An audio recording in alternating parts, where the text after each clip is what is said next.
KCTV5 is your back to school authority, and with the first day of school right around the corner, that means a return to a morning and bedtime routine that may have been a little loose over the summer months. Ooh, getting a good night's sleep, it is so important. So here's some tips from our partners at Health Magazine for easing back into bed and the classroom. It's easy to let your sleep habits shift over the summer, especially this summer when a lot of routines aren't what they used to be. The tricky part always comes when it's time to shift back into a busier or a different fall schedule, when our days are usually packed with more obligations like school and homework. And for some people, they may be returning to the office again. So establishing an earlier bedtime is imperative for both parents and kids.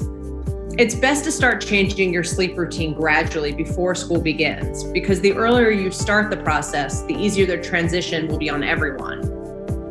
There are 5 things to consider when making the transition. The first thing you want to think about doing is setting up a consistent wake-up time. You may think that setting a consistent bedtime should be the first step, but it's actually all about your morning routine. If you wake up at the same time every day, yes, even Saturday and Sunday, you'll see a domino effect start to happen that will lead you to your perfect bedtime. So try to get everyone out of bed a little bit earlier every day as the summer winds down.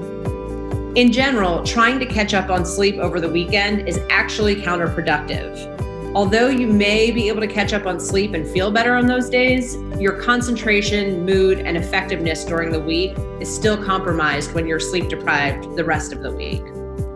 Another thing to consider is making sure everyone gets sunlight and exercise.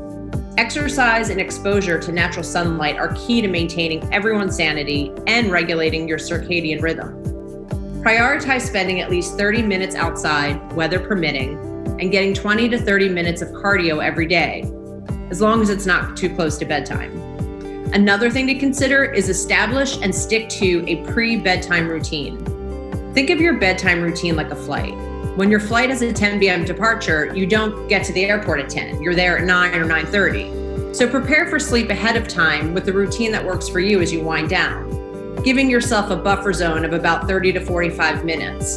This will help your mind and body take the cue that you're transitioning to bedtime. This allows you to welcome sleep rather than force it. Another thing to consider, limit screen time at night.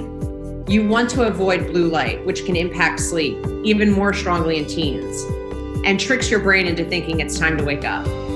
Since online learning might already require extended periods in front of a screen throughout the day, a device-free routine before bed is even more important. The last thing to consider is avoiding revenge bedtime procrastination.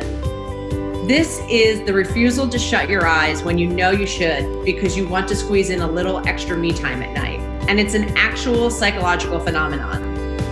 As tempting as some extra alone time is, consider how lack of sleep affects your working memory.